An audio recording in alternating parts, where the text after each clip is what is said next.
পশ্চিমবঙ্গে বিভিন্ন জায়গাতে প্রায় 40 ছুঁই ছুঁই হচ্ছে পারদ, আবার কখনো কখনো 40 পেরিয়েই যাচ্ছে। তো বিভিন্ন জায়গায় এরকম ধরনের ঘটনা ঘটছে এবং তাতে হিট ওয়েভের আবার সতর্কতা জারি করা হয়েছে। আজকে এই পেপার থেকে আমরা সবাই দেখতে পেয়েছি।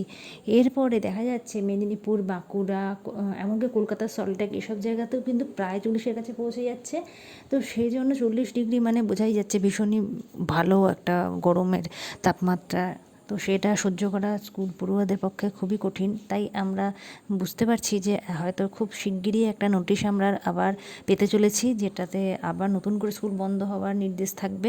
কারণ যখন স্কুল বন্ধ করা হয়েছিল তখন যে হিটওয়েভ ছিল, এখন যেন সেই হিটওয়েভ আবার ফিরে আসছে বিভিন্ন জায়গাতে। আর বৃষ্টির কোনো দেখাই নেই। বৃষ্টি এখনও বলা হচ্ছে যে বৃষ্টি উত্তরবঙ্গে আসার কথা হয়েছিল, সেটা বর্ষা আসার খানিক দেরিই আছে, কারণ বর্ষাটা আটকে রয়েছে।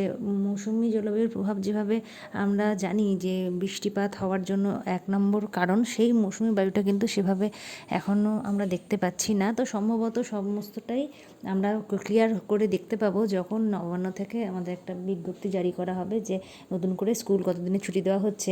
তো এরকমই আশা রেখে আমরা এগিয়ে যাচ্ছি। আর 10 তারিখেই খুলছে, তো সেজন্য অলরেডি আজকে 8 তারিখ। তা দেখা যাক যে আর 2 দিনের মধ্যে কোনো কিছু আমরা খবর পাই কি না, অথবা এমনও হতে পারে যে স্কুলটা খুলে 2-1 দিন চালু হওয়ার পরে হয়তো বন্ধ হয়ে গেল, সেটাও হতে পারে। কারণ হচ্ছে এরকমই আমরা চারপাশের যে আবহাওয়া দেখছি, যে আবহাওয়াতে স্কুলটা বন্ধ হয়ে গিয়েছিল, মানে এর আগে যে কিছুদিন বন্ধ ছিল সেই সময়ে কিন্তু ঠিক এরকমই আবহাওয়ার সৃষ্টি হয়েছিল, যে প্রচণ্ড গরম, প্রচণ্ড হিউমিডিটি বাতাসে, বা ছাত্রছাত্রীরা বিভিন্ন জায়গায় অসুস্থ হয়ে পড়ছে।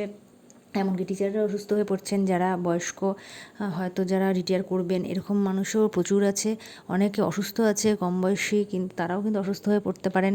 এইসব ভেবেচিন্তেই বন্ধ করে দেওয়া হয়েছিল। তো সেই পরিস্থিতি ঠিক আবার উঠে এসেছে। তো স্বাভাবিকভাবেই দেখা যাবে এই পরিস্থিতি এড়াতে আবার স্কুলটা বন্ধ করতে হচ্ছে, বাধ্য হলেও। মানুষের প্রাণ যেহেতু আগে, সেই জন্য হয়তো সরকার এখানে আমরা এরকমই কোনো কিছু একটা স্টেপ নেবে এই দেখতে পাবো।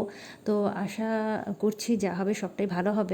এখনও কনফার্মভাবে কোনো কিছুই জানানো হয়নি সরকারের তরফ থেকে, নবান্নর থেকে। তো যখনই আমরা জানবো কিছু, তখনই আমরা আবার সেইভাবেই আপনাদেরকে ভিডিও মারফত জানাবো। এখন এইটুকু যে হিটওয়েভদের সতর্কবার্তা একটা দেখা যাচ্ছে, এরকম একটা সম্ভাবনা দেখা যাচ্ছে, সেইটা জানালাম। তো সেইটার জানানোর সাথে সাথে আজকের ভিডিওটা এখানে শেষ করছি। সবাইকে অনেক অনেক ধন্যবাদ।